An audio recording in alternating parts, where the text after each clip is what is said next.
I'm going to make a couple introductory comments as the host of this event, and then I'm going to turn it over to Brandon Dutcher, who is with the Oklahoma Council for Public Affairs, and he will serve as the moderator and be in charge from there on out. Okay, he will introduce the participants, and he will control the time, and then he will control the Q&A afterwards. We will have a time for brief Q&A from the audience, and I will control the microphone at that point. So if you do have questions that come up while you're listening to the two participants, please note them, write them down. When you ask a question, I'm going to make sure that you do not pontificate.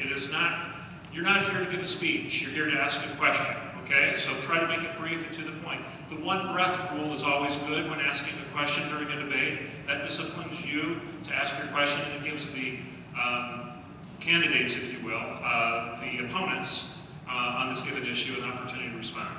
Again, my name is Everett Piper. I have the privilege of being the president here at Oklahoma Wesleyan University, and I would like to give you the context for why I believe we need to have this discussion.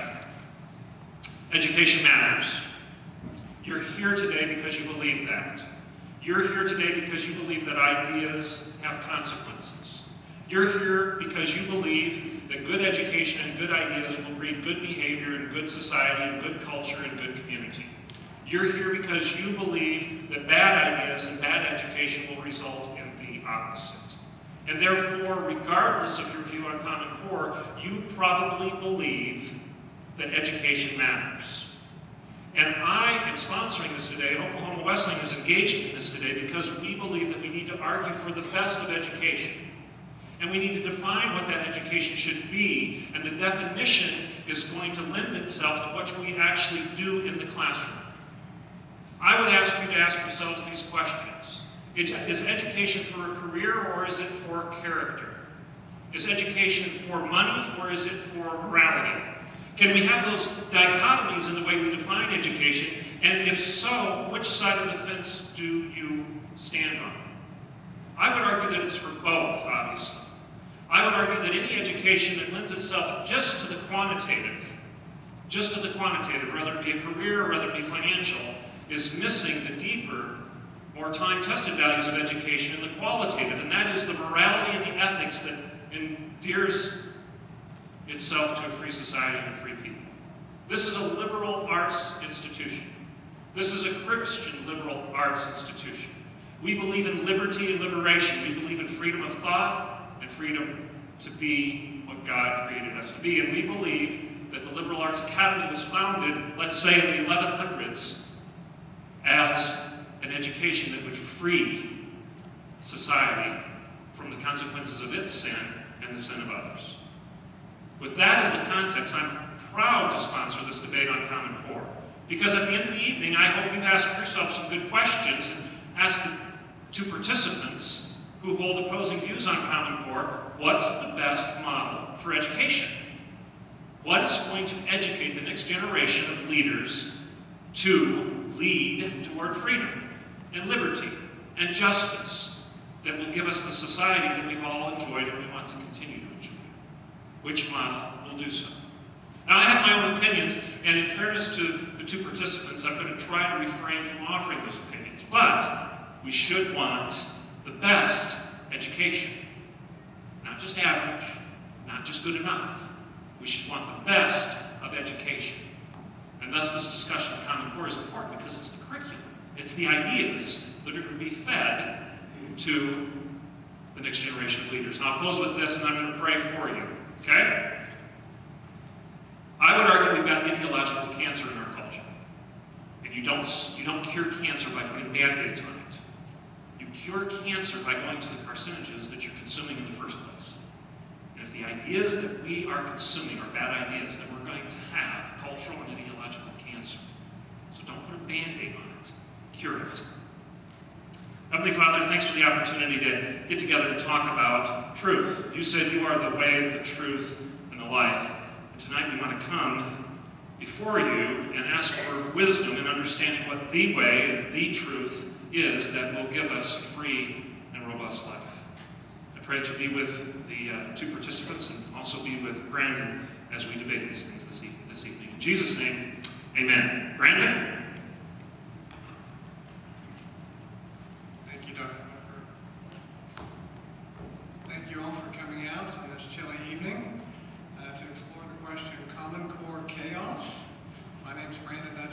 Vice President at the Oklahoma Council of Public Affairs in Oklahoma City. Although I am a Bartlesville native, and I'm thrilled to be back on this beautiful campus at this wonderful institution, which is growing by leaps and bounds under the leadership of Dr. Piper. Even though this has been dubbed in the promotional materials as the greatest fight in education history, I don't think it would be appropriate for me to say, let's get ready to rumble. Rather, I'm simply going to introduce these two, and then each speaker will give an opening statement. They'll each be asked a series of questions. Each will have 3 minutes to answer. Then I'll ask a couple of questions that I received via Twitter from people around the country. And then we'll take questions from the audience with Dr. Piper having the microphone. And then lastly, each will close with a brief closing statement. Going first this evening will be Mrs. Jenni White from Oklahoma City. Mrs. White is a board member of Restore Oklahoma Pulic Education, or ROPE. ROPE was formed in 2008 as a public education watchdog group. Its mission is to return public education to parental control through local control at the district level. ROPE was very instrumental, to say the least, in the repeal of the Common Core state standards in Oklahoma. And the organization is now keeping an eye on the development of the new standards, as well as continuing to educate lawmakers and the public about student data collection and other issues. Our next presenter is Mr. Michael Petrilli. Mr. Petrilli is an award-winning writer, and he's president of the Fordham Institute, one of the nation's most influential education policy think tanks. He's the author of the book, The Diverse Schools Dilemma, A Parent's Guide to Socioeconomically Mixed Public Schools, and he is the co-editor of Knowledge at the Core, Don Hirsch, Core Knowledge and the Future of the Common Core. Mr. Petrilli is also a research fellow at Stanford University's Hoover Institution and is the executive editor of Education Next. He lives with his family in Bethesda, Maryland. Thank you for coming all this way. Mrs. White, the first 7 minutes are yours. Excellent. Before I begin, as the wife and daughter of men who have served in the armed forces, I would like to thank all veterans for their service on this Veterans Day.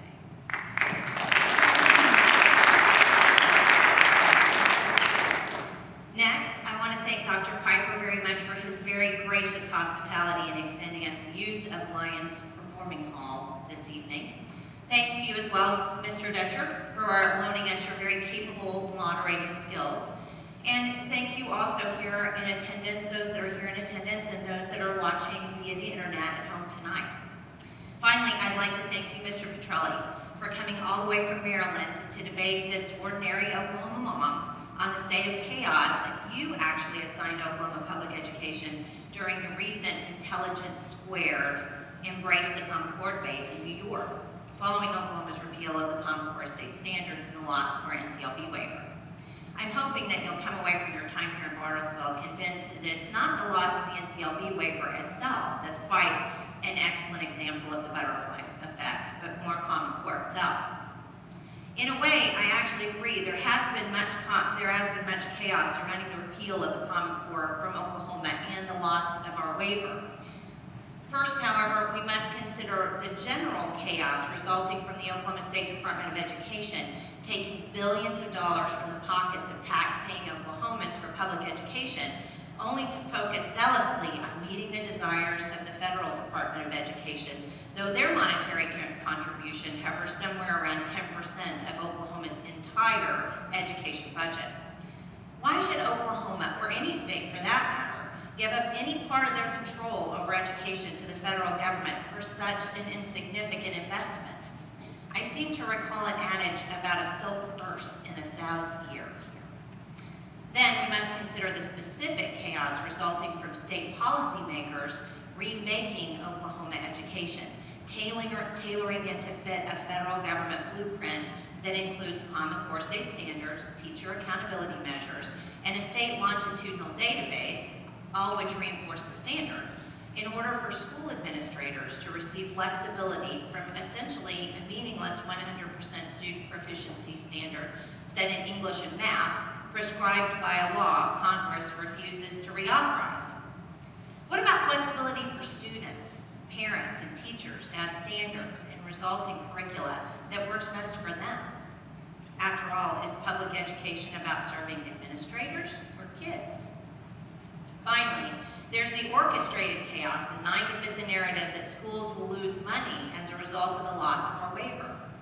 In truth, Oklahoma lost no money at all as a result of losing our waiver.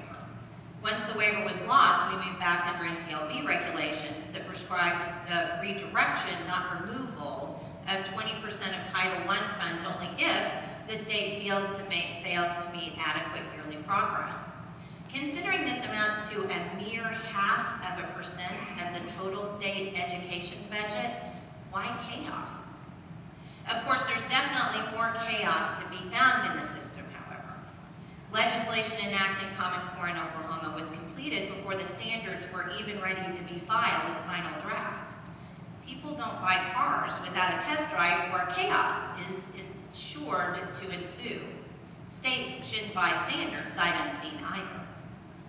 Attempting to align all schools across the nation to one set of untested, unproven standards based upon unsubstantiated claims that they're higher or college ready has created testing and teacher chaos for states. Emphasizing college readiness has created chaos for elementary kids who now struggle through developmentally inappropriate material, all in the name of higher standards. Emphasizing college access is creating job market chaos as tens of thousands of skilled labor jobs here in Oklahoma go unfilled as students are funneled more towards college than job training.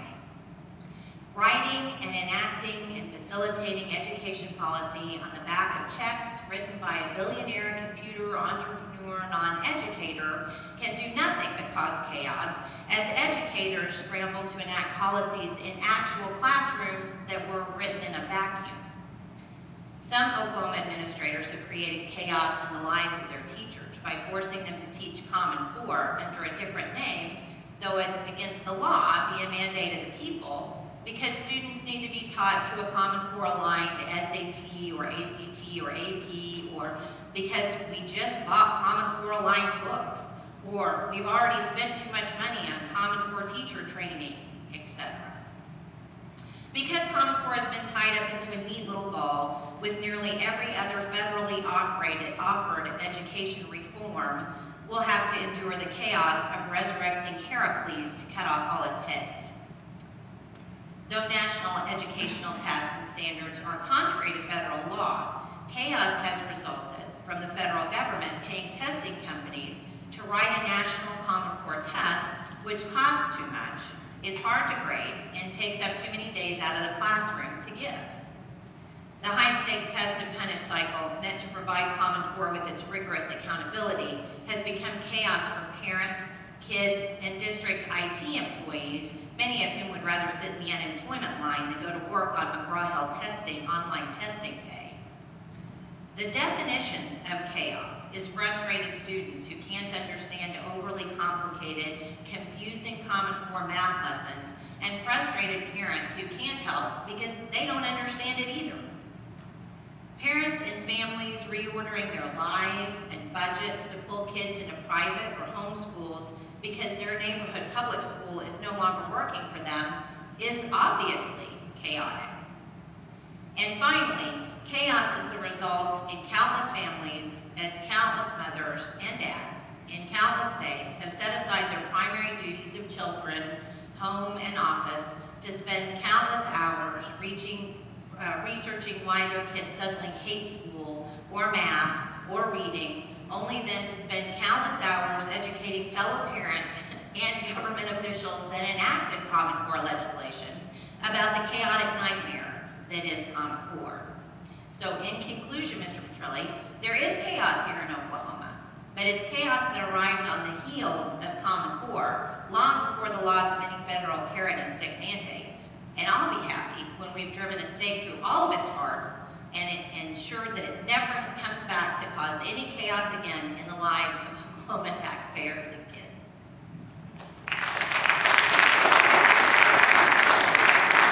Thank you, Mrs. White, and your timing was exquisite. I was watching my stopwatch. Mr. Petrilli. Great, thank you very much. First of all, thank you so much to Dr. Piper for having us here, hosting us, to Jenny for inviting me to come here today, Randy for moderating. You know, a lot of people have asked me, why have you decided to agree to this debate? Most likely, it may not be the friendliest of audiences. Not to mention, after my recent haircut, I look a lot like Vladimir Putin, so that's not going to help me. And I'm going to explain. First of all, I came because Jenny invited me, right? We're having a vigorous debate on this topic, but it's important, I feel, and I think Jenny would agree, that in this country we demonstrate that we may disagree on issues. We don't have to be disagreeable, and it's important to show respect to one another and to have a full hearing of these ideas. But the other reason is that I really want to understand where Jenny and her colleagues at Roe and similar organizations are coming from. Because I think on many issues, certainly on many education issues, I think that Jenny and I see the world very similar. Right? I think we both agree that our public education system could be performing a lot better than it is today. Certainly that's the case in Oklahoma. All of the national system. Sound okay? Let's see. Cutting in and out a little bit, it sounds like. Is that any better? I don't think it was a problem of where it was placed. Yeah. Please do. Is that better?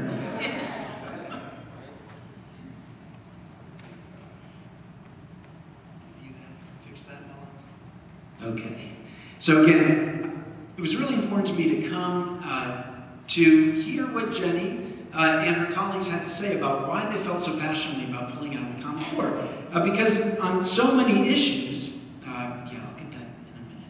I'll get that next time. Okay. I think on many issues we agree. We agree that the public education system could be a whole lot better than it is today, that it could be higher performing. Certainly in Oklahoma, where you look at the national test score results, and you compare Oklahoma to similar states, and there just has not been a whole lot of progress over time. Unlike other states like, say, Florida or Massachusetts, where we've seen big gains across the board for students over the last couple of decades. There's been some progress, but it's been pretty moderate. And so I think she feels, as I do, that we could be doing a lot better. We both agree that parental choice is hugely important, that it's a fundamental right, and that it's also a fundamental way to improve our public education system. That empowering parents is something that we absolutely have to do. As a parents, we definitely want to have that sense that we are in control of our own kids' education.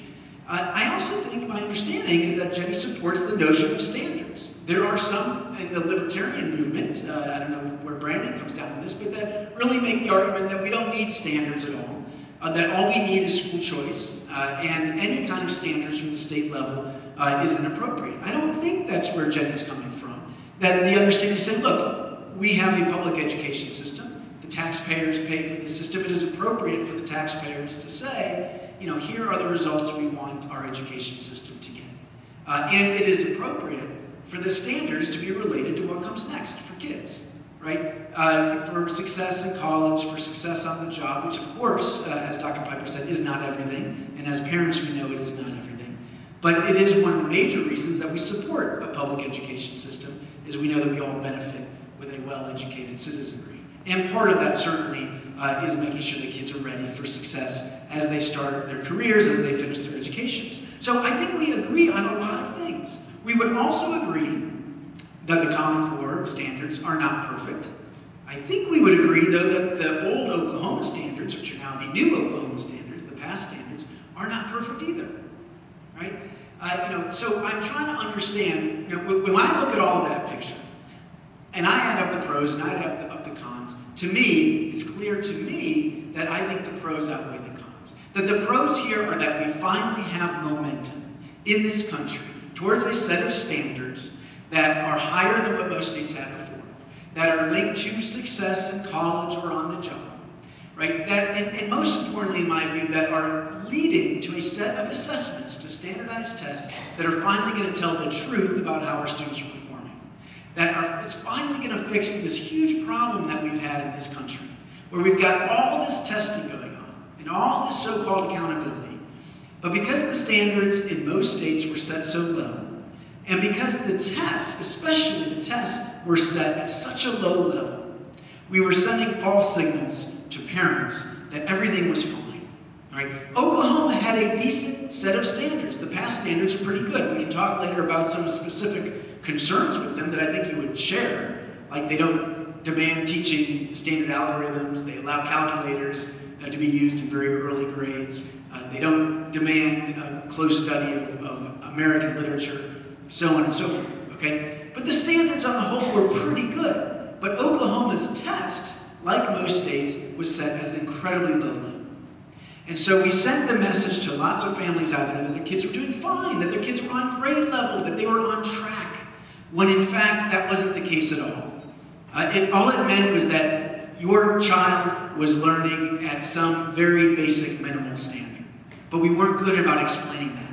So we surprised a lot of people, a lot of young people, when they went through the system. For 12, 13 years, they passed all these state tests. They got a high school diploma from Oklahoma Public Schools. They got good grades. Everybody was saying, you're doing great. And then they go to a community college and they end up in remedial education. Or they go to apply for a job and they are told, I'm sorry, I want to give you this job, a technical job, one of those middle skill jobs, right? That I agree, by the way, we should not be having everybody go to college. But they go for one of those jobs and they're told, I'm sorry, you don't have the reading or the writing or the math skills that you need today to get one of these decent paying technical jobs. Even though our system has told you all these years that you're doing great.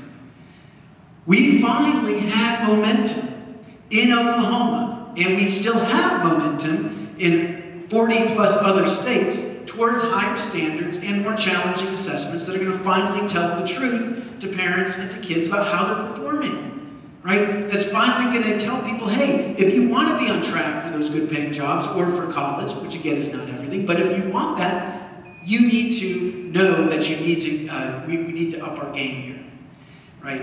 And in my opinion, that is a very appropriate approach for conservatives to take. High standards, transparency, telling the truth. Now, I am here to understand again what Jenni's concerns are and what your concerns are. Is it about the federal government? I totally get that. I respect that. My own view is that the federal government should have nothing to do with this. I've been clear that I actually think Oklahoma has a great case for a lawsuit over this waiver thing, and that it should sue the Department of Education and it could win. That the Department of Education has overstepped its bounds. Right? Is that what it is? Is it Bill Gates? I don't quite understand that one as much, because I figure on the conservative side we tend to respect successful entrepreneurs, but if the sense is that powerful people like Bill Gates are taking power away from us, I get that. I understand that. That's a legitimate concern. Right? Is it the data privacy? You all have passed a great data privacy bill here that's made it clear that no data can leave the state of Oklahoma. Is that what it is? I want to understand what it is. Because I do worry that we have missed a great historic opportunity in Oklahoma to finally move towards these higher standards and these much better tests. And the chaos that I have referred to is what happens next? What test is Oklahoma going to give this spring? My understanding is that it's still under development. There's a lot of questions. It's November, right? What standards are going to guide public schools in Oklahoma? You've got the old Oklahoma standards, which are pretty good, but have some problems. The law now calls for a new set of standards, so a third set of standards in so many years, right? Are we sure those standards are going to turn out well? I don't know. Maybe. I hope they do, and I sincerely do hope that the standards turn out well and that Oklahoma figures out how to get to a high-quality assessment that's going to tell the truth to parents. But to me, it feels like a huge gamble, a huge risk, a huge unknown. You had momentum towards standards and tests that were very good. Maybe not perfect, but very good. You now are looking into the great unknown about whether you're going to be able to get to the other side with strong standards and with strong tests, or whether you're going to go back to the days where you've got so-so standards and a pretty mediocre test that doesn't tell the truth to parents about how their kids are really performing. To me, that kind of risk, that kind of gamble does not sound conservative. And now, again, you've moved forward in Oklahoma. I hope you figure out a way to get to those higher standards and tests, but I certainly hope that people in other states recognize that pulling back on the Common Core without a very clear path towards higher standards and rigorous assessments is a big risk, can lead to chaos, at least in the short term. That in Oklahoma, again, big question marks on which standards you're using, on which tests you're using. And if we want to have a conservative approach for our kids, if we want to make sure that we have a system with real transparency so parents have good information, staying the course may be the more conservative thing to do. Thank you.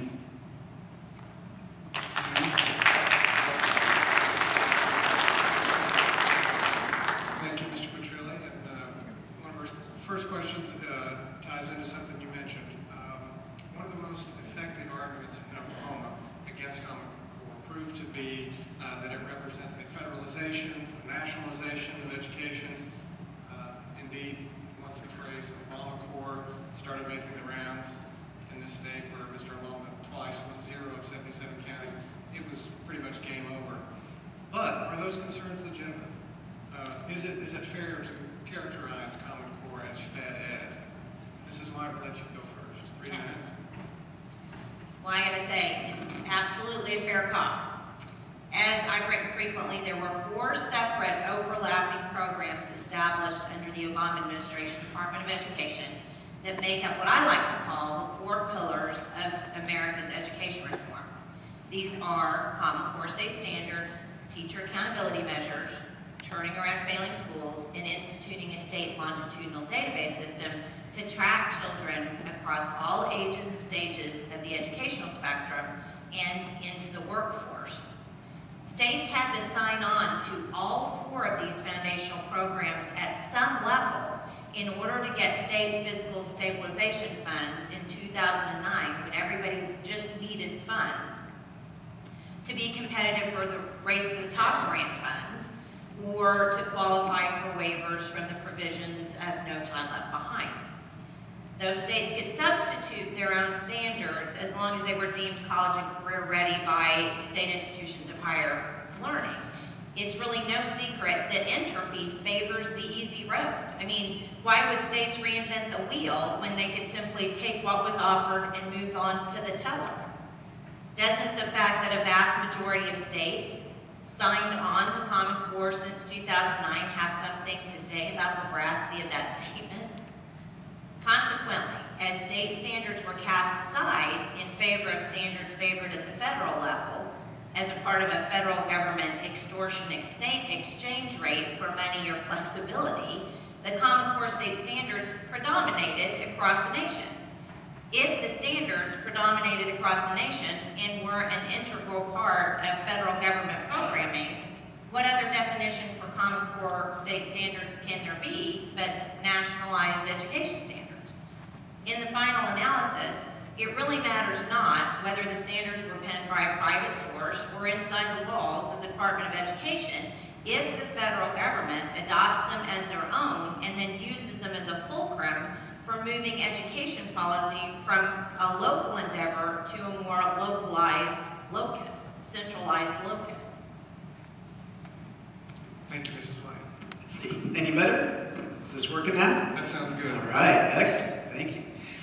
So let's start a little bit earlier in the process, right? Actually, much earlier in the process, because at the Thomas B. Fordham Institute, we've been tracking state standards since the late 90s. As a matter of fact, the very first report we ever put out in 1997 was called State English Standards, written by Sandra Stotsky. And we have been watching the development of this reform now for almost 20 years. And when we first started, the interest wasn't saying, okay, the states are all developing their own standards, reading and math, eventually science, social studies, and as a group that believed in a very traditional approach to education, we wanted to see, were these standards high quality? Were they rigorous? Were they clear? And so we started doing these studies over time. What we found was that every year we do these reports, and most of the states were publishing terrible standards. Right? But there were a handful that were pretty good, and as time went on, a couple of exemplars came out. Massachusetts, Indiana, California, a couple others that were very good. But unfortunately, most other states continued along with the pretty lousy standards. Well, throughout the 2000s, there wasn't a lot of progress, and it probably was largely because of federal policy. The No Child Left Behind Act was saying states had to get all kids to proficiency. but let states define proficiency as they want it. And so created this incentive for states to set the bar very low. And that's exactly what happened. Now, by about the mid-2000s, some groups, including ours, started saying, look, this is crazy. We've got this serious problem out there where we are setting these very minimal standards. And while we're seeing some progress for the lowest performing kids in the country, we're not seeing any progress for kids in the middle or the highest achieving kids, which is understandable because states are setting their standards so low. So what can we do to get states to move towards these higher standards? Maybe if we got states to work together to provide political cover to one another, that these politicians were afraid of setting a high bar, having test scores come out showing all these kids failing. Maybe if they gave each other political cover, we could start to set the bar higher. So there started to be this conversation about could we set higher standards through common standards, at least in reading and math. And that started the conversation. Now by 2007, 2008, state superintendents and governors were starting to meet to have this conversation. Said, Mel, should we give it a try? They had all just recently come up with a common standard for measuring graduation rates. So there was some sense that, okay, if we can do that for graduates, maybe we can do that for standards. So by the time the Obama administration came in 2009, this process was underway.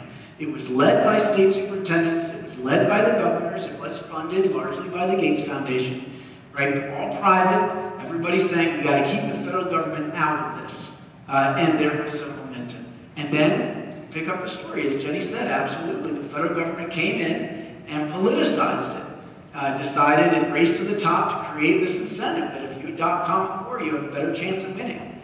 And there's no doubt that that led many, many states to get on board. And it also has led this to become such a hot, polarized topic. I wish that we had screamed bloody murder back then when the Obama administration announced this policy and said, no way, heck, stay away from the Common Core. But it happened. Okay, so that now happened. It has played itself out. Some states went race to the top, other states did not.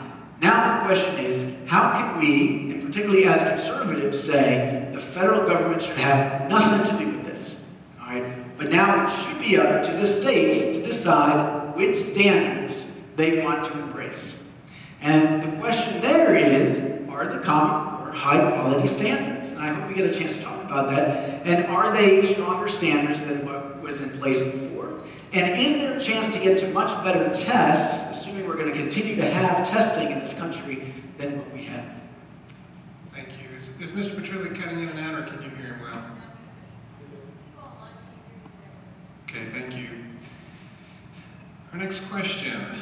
Some parents who choose non-public educational options worry that Common Core will limit these options for their kids. They say, for example, if certain exams, SAT, ACT, advanced placement, and so forth, are aligned to the Common Core, then this will increase the likelihood that private school students, homeschool students, will have to follow the Common Core. Are these concerns legitimate?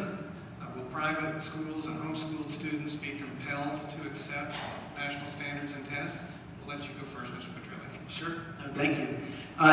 It is certainly the case that we've heard from the ACT folks and the SAT folks that they do intend to align their assessments to at least some of the principles in the Common Core. A couple of things to consider. First of all, let's be honest. Pulling Oklahoma out of the Common Core hasn't changed that at all. Right? These are private organizations. These are private organizations not driven by federal policy, but they've got their own boards. Now, what is it actually going to mean? Is it something that parents need to worry about? My own view is if you look at, for example, the changes to the SAT that they're talking about, they're all quite reasonable. They're saying that they're going to make sure, for example, that students draw evidence from the text. This seems like a pretty reasonable idea. You look at the kinds of tweaks that they're making, it's in line with the kind of changes that they've made over time, even before the Common Core came. But this is where I get into the conversation about... Hello? I lose all leverage over time when I give you that. Thank you. I would. Okay. And anyway, so you look at the ACT and the SAT, they're not going to change dramatically. They're going to change in small ways. And for the most part, they're going to change in ways that I think most people could look at and say it's quite reasonable. We still are going to make sure we're going to be finding out whether kids can read and write and do arithmetic. And the changes are going to be, for the most part, minor. I think this is, I understand the larger symbolic concerns that people have, but they've got to address those concerns then to the College Board or to the ACT. Pulling Oklahoma out of the Common Core doesn't change anything about what the ACT and the College Board decide to do with those college entrance exams. Mrs. White. Well, I think then I'll just move the needle just a little bit away from Oklahoma then, because I think one of the things that is frustrating is that unfortunately there are instances in which privately schooled students are being compelled to accept Common Core tests.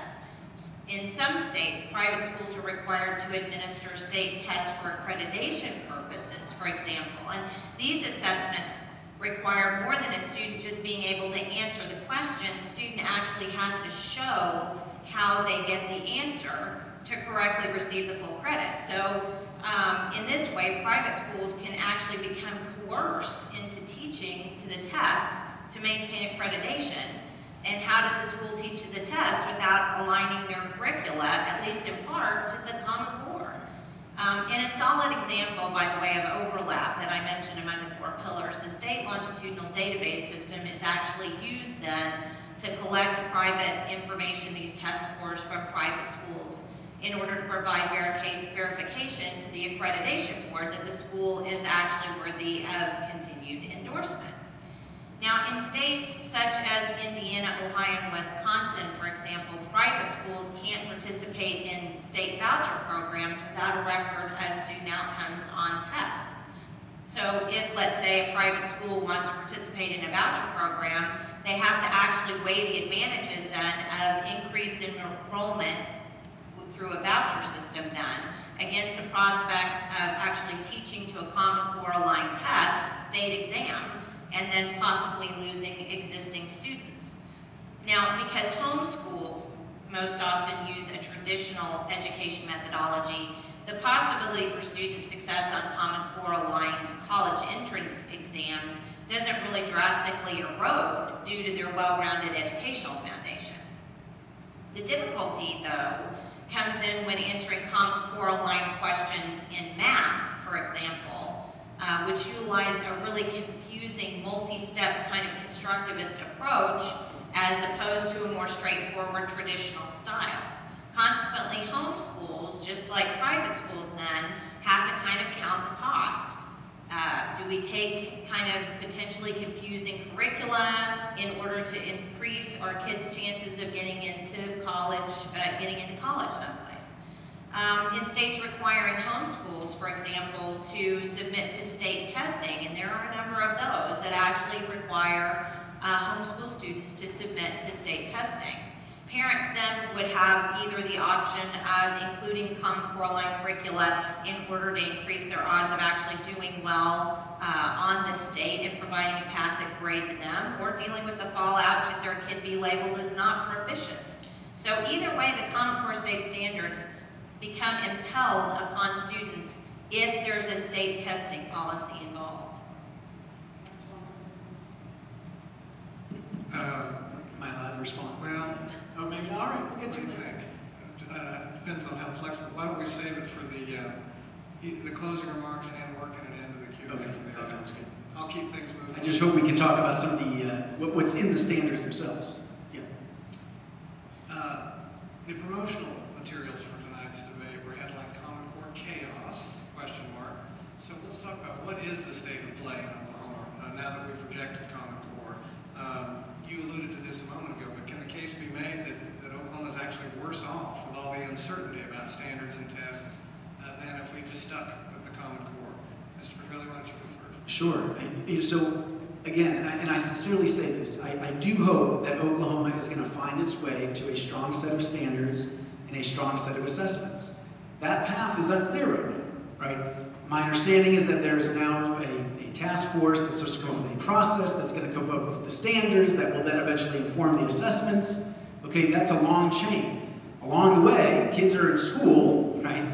And there is some question about what their teachers are supposed to be teaching them tomorrow, right? And what test is going to be used to judge schools and judge teachers in March. right? So that creates a lot of anxiety and a lot of question marks. Again, I hope it turns out okay. Now, it makes sense to pull the plug and kind of blow up the system, as has happened here in Oklahoma. It makes sense if the Common Core standards are so terrible. All right, but if you look at the standards and you read them, as I have, okay, as many experts around the country have, as educators in Oklahoma have, okay, and I understand that some of you have, okay, but when you read them, in my view, you say, look, they're not perfect, they've got some problems, but they're pretty darn good. They're very strong on phonics, they're very strong on standard algorithms in the early grades, they don't let kids use calculators until they're older, they make sure that there's a big focus on content, they're the kind of standards that Don Hirsch and the Core Knowledge Foundation supports. They have some problems, but they're pretty good. So, in my perspective, yes, you are looking at a whole lot of uncertainty, and I'm not sure what the upside is. You may end up with better standards, but I don't think they're going to be dramatically better standards. And in the meantime, I think you're going to lose a couple of years, and there's going to be a whole lot of uncertainty. I also am particularly worried that you're not going to have the money to have the high-quality assessments that you could have had if you had stuck with the PARCC assessment. Mrs. White. Well, I think it's kind of funny because I don't see it that way. And in fact, I wonder if there's a case that can be made that says, is there anything certain about Common Core? I mean, what evidence is there that Common Core will improve student achievement? What data shows that Common Core will reduce college remediation rates? What students have even graduated from college following a steady diet of Common Core state standard-based curricula? None. There is no evidence, there's no data, there's no students because the whole experiment is, well, it's experimental. So there has to be a case made for the converse, though, the actual chaos part, because we know the process of creating Common Core tests has been chaotic, and the process of administering even the practice tests here in school have caused chaos in all kinds of schools, all across Oklahoma when it's been tried. We've seen the chaos created when parents with advanced degrees are unable to help even their elementary students with Common Core math homework. Not because they're mathematically challenged, but because the problem-solving methods make no sense. We've heard early childhood experts testify to the chaos in their classrooms, created by unhealthy levels of stress exhibited in younger kids as a result of classroom work that's based on developmentally inappropriate standards. Additionally, states further along in the Common Core process than Oklahoma, like New York, are actually trying to get out of Common Core because of the chaos it's causing in their state. So why would Oklahoma not want to avoid something that's become a colossal waste of money and frustration for other states? Oklahoma needs to chart its own path, a successful one based upon excellent local standards that will build on the resiliency, tenacity, and ingenuity of Oklahomans, traits that have actually created one of the most successful economies in the entire nation at this point in time. We have a new state superintendent and a springboard forward into educational freedom off the back of Common Core repeal, and we just need to take that opportunity and run with it. Thank you, Ms. White. The recent editorial in the Washington Examiner made the point that, quote, Common Core combatants likely agree on few things, but there's one point on which they do agree. America's public schools are failing and have been for many years, end quote. Now, do you two agree on that point? And if so, Mrs. White, what solutions do you propose in lieu of Common Core? And Mr. Petrilli, are there any solutions you favor in addition to Common Core? Mrs. White, 3 minutes. Well, I'm going to speak on the topic from the perspective of a former public educator and as a home educator now. And I'm going to say this, schools aren't failing. Public school policy is failing and taking education down with it. In fact, we're seeing systemic failure as one ineffective, unproductive law is replaced or augmented by another and then another in an attempt to bring about results that are largely unattainable by legislative means at all. Education legislation and programming actually features a paucity of education history and research. It focuses instead on the newest trends in education, such as flipped classrooms, where teachers basically help kids with their homework in the classroom, but then the kids go home in the evening and actually get the lecture on video. Today's education focus is entirely wrong-headed. Students should not be educated for college or for the workforce. They shouldn't be subjected to latest fads. Students should be educated broadly in the arts and sciences and history and classical literature, not subjected to restrictive curricula that emphasizes mainly math and English, which are then actually taught more like skills than for the love or joy of learning the actual topic. Students are arm-twisted and mercilessly forced into education submission by a test and punish system that robs them of their personal responsibility for their own learning. Parents then are held at arm's length and often treated as adversaries by school administration instead of the responsible party for the child's education. The only way to solve the majority of these issues is educational freedom. Freedom that allows parents to choose the school with the curriculum and set of standards that are best in line with their children's unique and individual needs.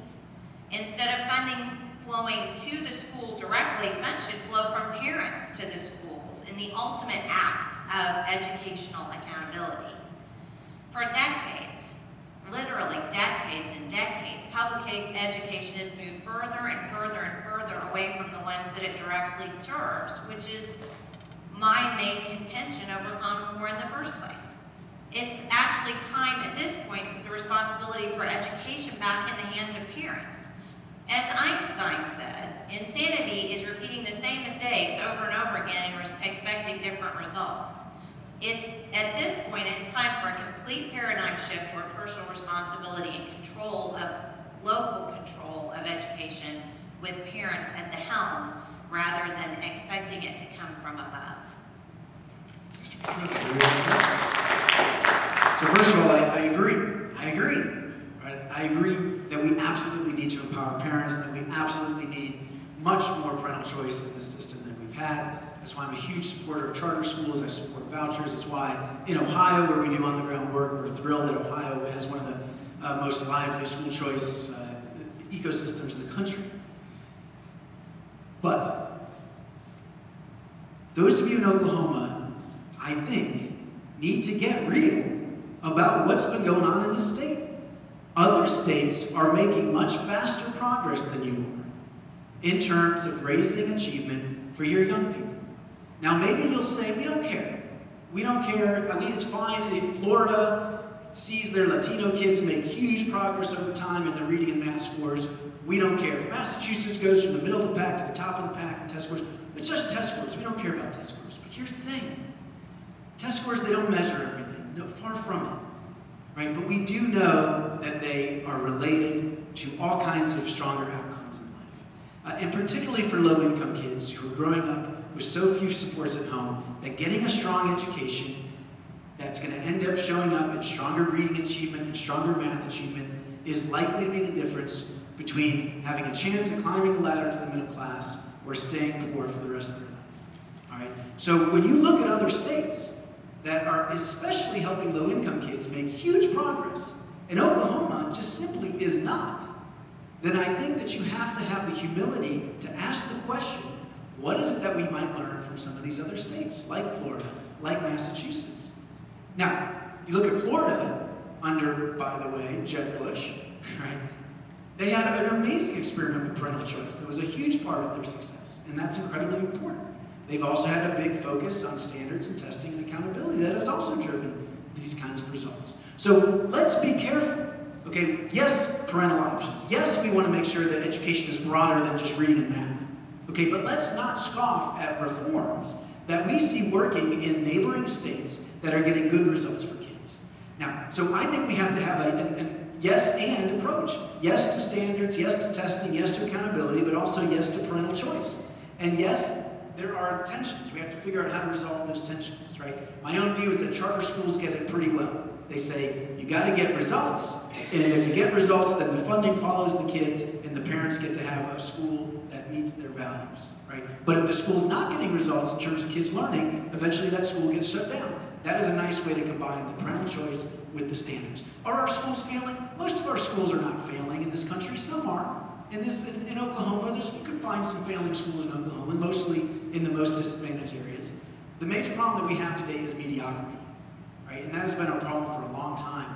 We celebrate excellence when it comes to sports, when it comes to extracurriculars. Too many of our public schools are okay with mediocrity, and we need to raise the bar.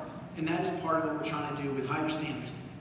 Common Core is one way to do it. If you can do it through Oklahoma standards, that's great. But by the way, there's no evidence that the past standards work. There's no evidence that having kids not use the standard algorithm, which is now your state policy, works. There's no evidence that handing first graders calculators, which is now your state policy, there's no evidence that that works. Right? There's no evidence that telling elementary schools you don't have to teach informational texts, unlike what Don Hirsch has been arguing for years, that we have to teach history and science and arts and music. By the way, that's what Common Core says. Right? You've gone back to a policy that says, no, we're not going to explicitly demand that. Right? Where is the evidence for that? Okay, look, you've taken this step. I hope you get to good standards. I suspect when you get to those good standards, they will look a lot like the Common Core. And you have a law right now that says we can't adopt standards that look anything like the Common Core. I don't know how you're going to manage that feat, because guess what's in those standards? Things like fractions and reading, right? If you go to good, high-quality standards, you're going to find that they look a lot like the Common Core. Improve them. That's fine. But let's not have so much hubris that we think that we cannot learn from what other states are doing in terms of improving achievement for kids. Thank you. This question comes to us via Twitter. How are the Common Core state standards better when Jason Zimba himself admits the math standards are, quote, not for STEM and not for selective colleges? I trust you two know who Jason Zimba is, if perhaps not everyone in the audience does. I'll let you go first. Sure. You know, when we reviewed these standards back in 2010, compared them to Oklahoma, one of the things our reviewers said was in Oklahoma, there's actually not as much advanced math content as was in the Common Core. Now look, here's the question. What are we aiming for in high school? The Common Core say we're trying to set a standard for getting kids college and career ready. We acknowledge that college ready, of course, means something different at a community college than it's going to mean at a top-tier public university versus the Ivy League. But there are some things that if you're going to end up not in remedial education, you need to get to. But that's just the floor, and it definitely should not be the ceiling. If there are schools out there that are treating it like a floor, that Algebra 2, which is basically what it goes through, is the floor, that's a problem.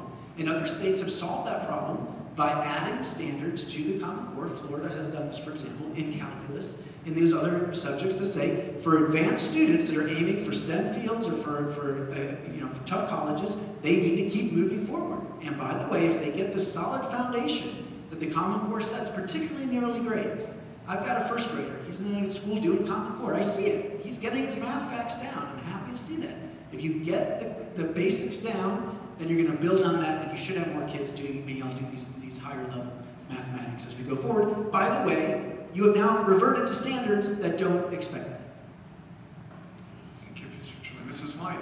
Well, I think that's an excellent question. I mean, I think you made a statement earlier about the fact that how do you know that the past standards actually worked? Well, the past standards actually saw a number of grades of children up into college because they had been in existence for quite some time. So there actually with the results. I mean, Oklahoma's made no progress on the national assessment. You've got tons of kids in remedial education. I mean, right? Well, I think if you'll let me finish my statement, though, that there too, I think there was at least some data on the existing standards that we had. But when you're talking about, and our governor has been wild about STEM and going around talking about how we need to focus more on STEM education and getting kids more into technical jobs. Well, if that's the case, it's very hard to be able to say, well, we're going to do that with Common Core when the writer of the Common Core standards himself came out and said, well, these really aren't going to do what they need to do for STEM.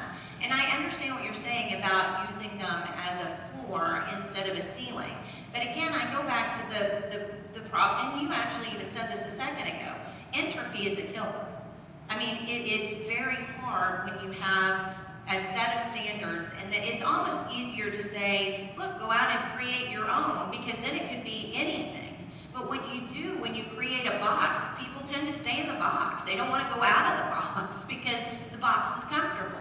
So I think that's what you do when you really create a set of standards in the first place, is you don't do what should be done, which is allowing, some outside of the box thinking. You create a box and people tend to stay there.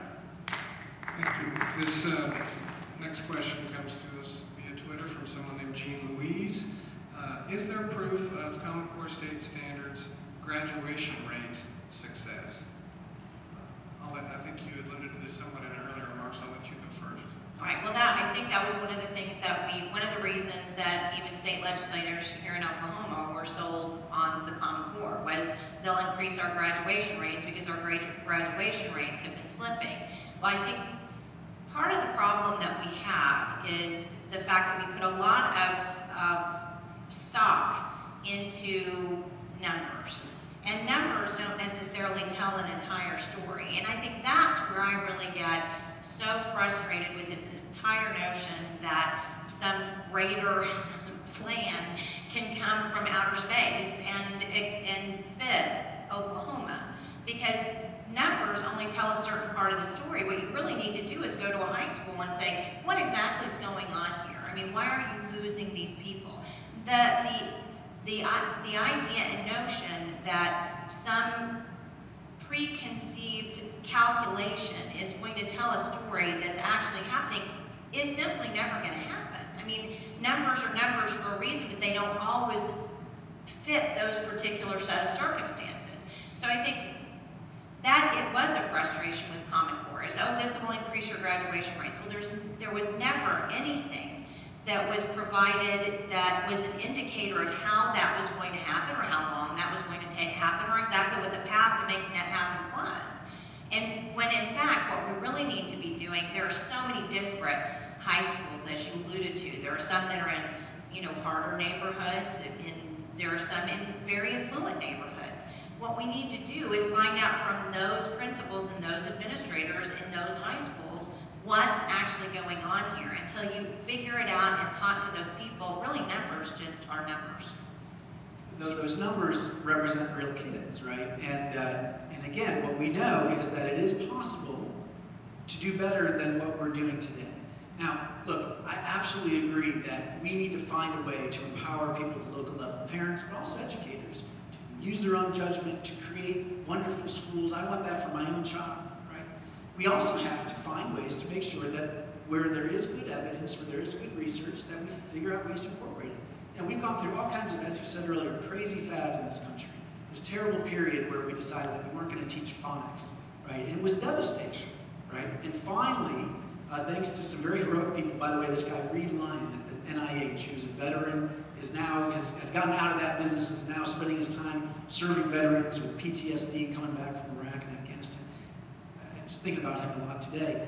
But that we finally have a better way of doing it. And we have research in other areas. We know from Don Hirsch and from cognitive scientists that in elementary school, it's critically important that we teach real content to kids, that we teach history and science and art and music.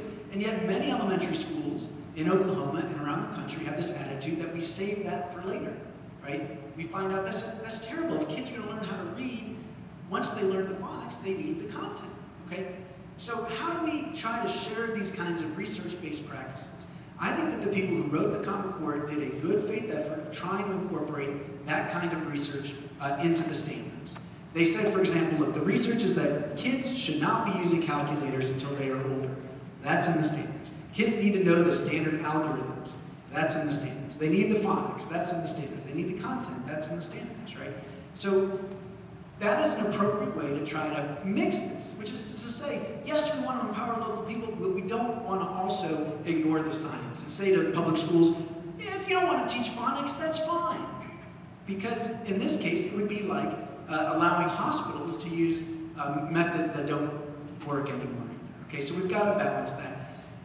If you start to look at the evidence, if you start to look at the research, I think you will start to come to some common answers about what the core is that's going to allow us to have success for kids. Now, can I prove to you that it's going to raise graduation rates? It's like people who say, I don't support school vouchers because you can't prove that they're going to work. You say, well, until you let us try it, how are we ever going to prove that it works? Right, so this is the chicken and the egg. I think that the pieces of Common Core that have strong research are going to help kids. We're going to see that in coming years if they get more content, if they get especially stronger foundations in math and those math facts. I think you're going to start to see better results. But we got to let it play out to find out. Thank you. Dr. Piper, do you want to grab a handheld mic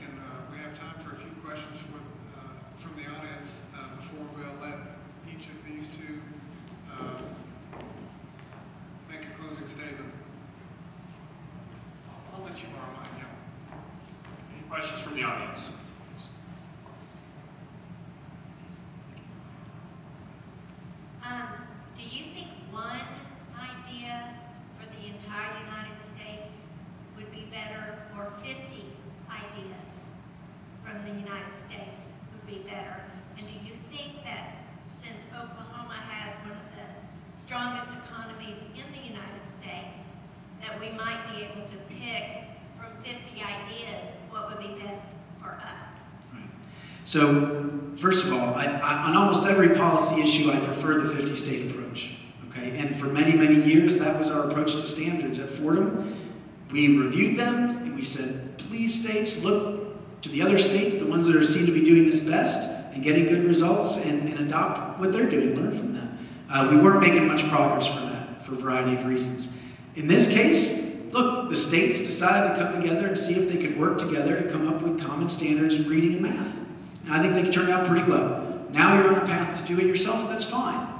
I do worry, though, about a statement in the legislation saying that we don't want it to look anything like the Common Core. Okay? It doesn't have to look exactly the same as the Common Core, but I think to say that it has to look nothing like it is to ignore all this great experience that's out there around the country as well. So I think that there's got to be a balance. And I do think that on some areas, the research is the research. Phonics works, whether in Oklahoma or California, right? As to your economy, I'm glad you have a booming economy. I think that's fantastic. I think that has to do with smart approaches to low taxes. I think it has to do with the natural gas boom. I think it has to do with all kinds of things. Are you satisfied with your educational results? I wouldn't be. Other questions? Oh, well, I absolutely think the individual 50-state approach is the best, but I'm going to even drop that down further and say that just like we were talking about college graduation rates, and I hear you say, well, I'm a little worried about this and I'm a little worried about that. Well, I can understand you being worried for your own kids. I mean, I have an upper outlet and I'm worried for them as well. However, there's no a broad umbrella covering every place from Maine to Texas and California and every place in between is not necessarily going to be the approach that's going to work best at the local level. And I think the way the 50-state approach, being more like a district approach, is the best way to do it. And I really honestly believe this because what I do agree with you, believe this or not, I do agree with you that phonics is the research shows, hands down, phonics is the best approach. And it's clear. But I think what's less clear, though, is again, because I keep coming back to graduation rates, and we had a school in our neighborhood before we moved that they spent a lot of money, millions and millions of dollars building. It was supposed to be the bigger new high school building, and it was supposed to attract all of the people from the more affluent neighborhood that was supposed to go to the school. And basically they opened the school before the school was ready, and it was populated with really good teachers, and it was populated with a really good, solid principal, and you had kids come in and run roughshod over everybody, and it scared all of the people out that would have really been able to kind of uplift that school.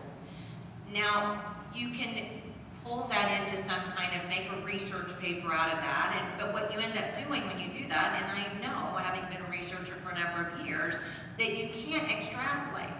And we do that a lot in America. We do that a lot for everything. I don't like Teddy Grahams, therefore no Graham products are for me. We've got to stop extrapolating over everything. Because what happened in that particular high school was very specific to that one high school and the administration there. Had that administration encountered that particular population of students, which was very broad and very interesting, if they had approached that in a different way, that school would have been a much different place from the get-go. So I think every state needs to be able to develop what works for them. I believe that every district needs to be able to develop what works for them. Clearly, every school should develop what works for them, because what worked in this particular school, or what was thought to work in this particular school, didn't. Right, and the question is, when it comes to standards, is where is the role for standards, right? Standard being, and the challenge we're facing is that in this country, we have, for example, high school diplomas that are supposed to mean something. Maybe at one time did mean something. But without any kind of standard, every local school district can decide what it takes to get a high school diploma. Suddenly, those diplomas don't mean a whole lot. People don't necessarily know, well, I know that you're a high school graduate, so that means you are definitely ready for this type of a job, or this kind of a college, or ready for military service. And so we've had to rely on something else because there was a lack of standards around that, because some communities were willing to have a lower standard than other communities, right? And we know that this was particularly pernicious where we had some communities say, well, because kids are coming from tough circumstances and in the wrong zip code and the wrong side of the tracks, we feel bad for all the challenges they faced, we'll have a lower standard for them, right? And so we have different standards for different kids. We have decided as a country that for a lot of reasons it's a bad idea. And so that's why we've moved to this idea of having statewide standards. And I think it's important, we have to balance that with still the local control over curriculum, over how schools are operating, over the day-to-day matters. But if there are no standards, or if the standards are all set locally in Oklahoma in 500 different school districts, then I worry that we get back to this time when we don't really have any kind of standards. And some kids are just simply not going to be held to as high expectations as others. Proceed with other questions. I'll ask the candidates or the candidates. I'll ask the participants at this point to give one answer each to the questions so that we can have further questions here on out. Yes, as a big 10th Amendment advocate, I would like to, I guess some of my confusion is that why does the entire United States have to be a guinea pig? Why can't we let the more progressive states who are interested in this grand experiment participate? Let's see how they do. If they don't do well, then we will know how well this standard has held up. Yeah, no, you can, and that's the road that you're on now, and you have that right to do that. I hope that you replace the Common Core though with something equally good, and that the tests you use are equally good to what you would have had under the Common Core. Well, although that wasn't really a question, I think I'd kind of like to ping off what you just said, because the idea of having a standard for every school is not the idea. But I think the thing that it is the idea, however, and where the 50-state or district approach comes in, we have the National Assessment of Educational Progress. I mean, we have a standard test. I mean, we even have ACT tests that Oklahoma pays for every year for middle schoolers to take and high schoolers to take. There are other ways to determine how students and schools, therefore, I mean, again, we're going towards extrapolating, but that is a way to determine how students are doing and relate nationally. So if there are already those instruments that are available, and they are available, and in this case we pay for them, I mean taxpayers pay for them to be used, why is it that it seems overkill for me that we're going to now have a set of tests that are nationally imbued with these standards that every state should have, when really we're arguing kind of over nothing that's arguable, because we already have these other instruments in place. Therefore, if that's the case, we should be able to make some really good, reasonable comparisons among states without forcing these states and different states all into the same big box. Next question. Yes, Mr. Petrilli, you mentioned the word mediocrity, and you also talked a lot about standards and standardization. And to me, the word standard conveys the idea of a so to speak, the lowest common denominator that all students are expected to reach. And so my question is, how do you go beyond a culture of mediocrity just by emphasizing standards that everybody's supposed to meet? And that's an excellent question. It is something we thought a lot about. I mean, we are an organization that's done as much as anybody for focused on high-achieving kids and how can our education system do much, much better to meet their needs. And look, I think the honest answer is that we have to set, first of all, a variety of standards. Somehow we have to communicate, there are some minimal standards for graduation, or for being ready for college. And then there are much higher standards. And we've got a patchwork of that in the country already. A lot of high-achieving kids take advanced placement exams, and if you get a 5 on an advanced placement, that means you've done excellent work to meet that very high standard. And so I think having those kinds of gradations is something that's important. But you're certainly right that there is a tension that we have to work with, that we want to both raise the bar, raise the floor, raise the expectations for the typical kid, while also making sure that every kid is pushed to fulfill their complete potential. I loved that question because I've often thought of that same, and it goes back to my analogy of the box. If you build the box, people will get in the box. If you don't build the box, people have no place to go, and they have to find something else to do. And I think that the other thing that really kind of bounces off my thought about bouncing off of that is the fact that every time we create a set of standards, or every time we say that we're going to propel these students forward, or this is the floor, and this is what we expect from these students, and we're going to, I realize that there are a lot of parents in this country that aren't like, that have to work, and there are 2-parent households that are working, there are single-parent, but there are a lot of different households in this country. But one thing that we have done in terms of mediocrity by standardizing everything is made nobody responsible for anything anymore.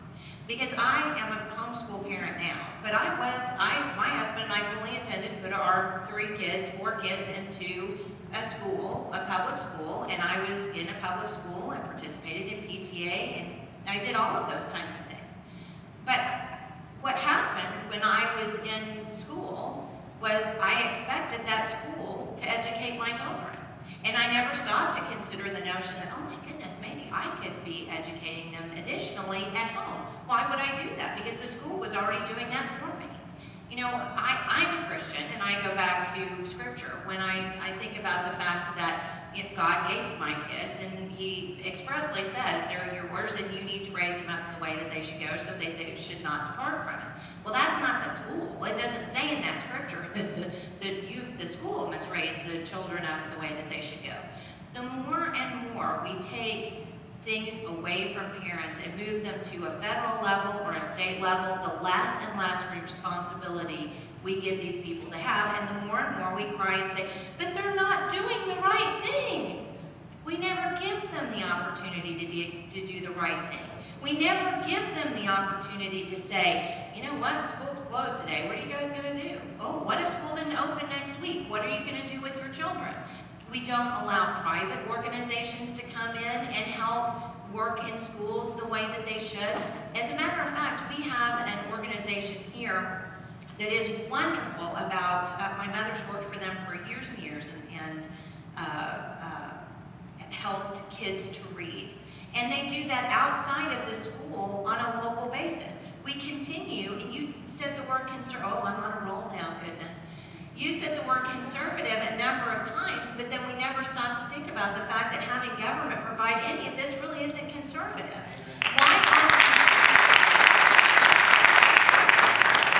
Why aren't we saying less government approach and more private organization approach? We'll do 2 more questions. One here in the middle, and then right behind it, I guess. Thank you, Mr. Petrilli, for being here. Would you agree that Common Core is more than just standards? You want to go a little further? Let me change the question. Would you please elaborate on how the testing went in New York the first time that Common Core tests were given? Okay, I'll answer both those questions. So the first question was about are Common Core more than standards? And I think what you're probably hinting at is whether or not they get to influence in curriculum. a few weeks ago, months ago now, I guess, Neil McCluskey and I wrote a piece together. Neil is a friend of mine, libertarian, strong opponent of the Common Core. Could we write a piece where we can come to some agreement on the basic facts of the Common Core? And when we came to this question about, to the degree that it doesn't influence curriculum, what we said was, look, clearly the Common Core are meant to be standards, but any set of standards are going to have some influence on curriculum. And that does not mean that they're going to point to a single curriculum. There can be lots of different kinds of curriculum, but they certainly are meant to have some influence. So we've talked about some of that today. They say that you should teach phonics. They say that you shouldn't hand kids calculators in the early grades, and so on. So yes, the standards do certainly, and as with any set of standards, are going to have influence over curricular decisions. In my opinion, they're going to have a positive influence on those curricular decisions, and there's still a ton of leeway. There's not going to be one approach, and you can go out to the marketplace of textbook publishers and others and see there's still this huge variety of approaches. New York, I find frustrating in that they decided to rush ahead with their own tests rather than wait for the PARCC assessment, which was the one that Oklahoma was at one point going to use, and that New York was going to use. Their assessment, I think, is not terribly well aligned with Common Core, but it was also rushed 2 years ahead of everybody else's, and they also pushed very hard to make sure that the test scores were going to be connected to teacher evaluations. They gave no ground on that. Anyway, they made a number of mistakes, in my view, around implementation that have led to a lot of concerns in New York. You look at some other states like California, where it's kind of easy, smooth sailing, in part because they said we're not going to do the teacher evaluations. We're going to take our time. We're going to wait for the smart, balanced, in their case, test to come along. We're going to invest in professional development. So, this does play out 50 state by 50 state, and I think you're seeing some states make smarter choices than others. Every possible thing, and I laughed just a minute ago because you said something to the effect of, well, there are plenty of books out there that aren't Common Core aligned. My son... That's not what I didn't say that. I said there's still a variety of curriculum. Okay, a variety. Well, as a homeschooling mom, I'm going to have to call foul on that because I just the other day ordered a book for my son who has a couple of learning issues, and I ordered a book for him, thinking this was going to help me teach him English in a little better way. And I get the book, and in the back it says, aligned to the Common Core state standards. Now I know that can mean cheese or meat. It can mean nothing. But the point of the matter is that even small booksellers are now influenced in order to get into the market to create books that either say Common Core aligned or actually do align. And when I got this book, I know it aligned because there was nothing in the book at all about sentence mechanics. I would love to know how we're going to send children out into the world and how they're going to be able to read and write and produce something wonderful that's going to allow them to get a job when we teach them no sentence mechanics. A verb is a what? A pronoun is a what? One last question, and Brandon, I'm going to give the mic back to you. Thank you. How would Common Core affect children with mental or physical disabilities and other specific cases? So, like all state standards, I don't think the Common Core would have any different effect than other state standards would have for kids with disabilities. States have had to figure out, depending on the disability, whether kids are going to take the regular tests. If somebody has a physical disability, there should be a reason that they can't necessarily take a regular Common Core test or a state assessment. If there's a cognitive disability, then there is all kinds of alternative assessments that kids can be given instead. And there's a tension here too. A lot of special education advocates worry that if we don't include kids with disabilities in that testing system, that those kids will be invisible, that their needs won't be met, that we'll have lower expectations for them. At the same time, it's crazy if there's a kid with a significant cognitive disability to expect them to perform at the same level as other kids. So this is one of those other conundrums that we have to find our best way through. But again, the standards themselves don't necessarily change the nature of that kind of dilemma. Well, I have to actually disagree just a little bit because it's not maybe the standards themselves, but in Oklahoma, our testing procedure has changed. And I've had a number of teachers who teach disabled children who have said that they're just absolutely mortified because now there are hardly any there's hardly any way to get a child to take a test that is going to allow them to be reasonably tested based on what their disability is. So I think just when you even talk about Common Core, going back to this man's comment about common and mediocrity, I mean, when you're trying to do one thing, you're definitely going to leave people out, and you're going to leave them out at the lowest level, and you're going to leave them out at the highest. Thank you. Well, I know I didn't have to say let's get ready to rumble. You were great. Time for just brief 2-minute closing statements from each of you, and we'll start with you, Mrs. White. Okay. Thank you so much for coming. It's been a real joy to be able to discuss this, and thank you guys for coming in the polar vortex this evening. And thank you guys that have been listening online and tweeting and texting. I've been seeing the messages. I think it is, as Dr. Piper said, it's imperative for us to have this discussion, because I don't care if you're a conservative or liberal, education in public education, you pay for it, and it has to be able to do what it says, and that is educate the public. We need to have these discussions to determine how it is that we're going to make that happen. But the one thing that we do need to do, more than anything, is recognize that as conservatives, that this isn't the place of government necessarily, and the more power that we give government, the less power that we give the people. And we can't cry when we say, when they don't rise to the occasion, because we've taken away their ability or desire to do that. Great.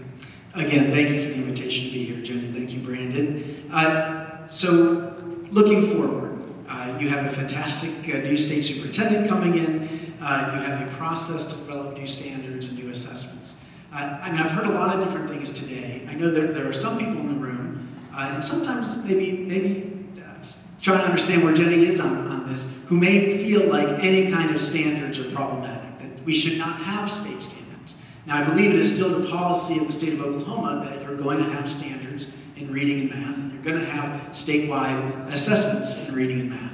And we understand the pros and cons of all of that. My hope is that as you move forward, you keep the focus on how can we develop the best possible set of standards, okay? Instead of having the mindset of how can we drive a stake through the heart of the Common Core, okay? You have done it. You're the one state in the country that has pulled out of the Common Core, okay? And as a statement to the federal government, you've made a strong statement, and by the way, I think it's an important statement, okay? And it's worth celebrating.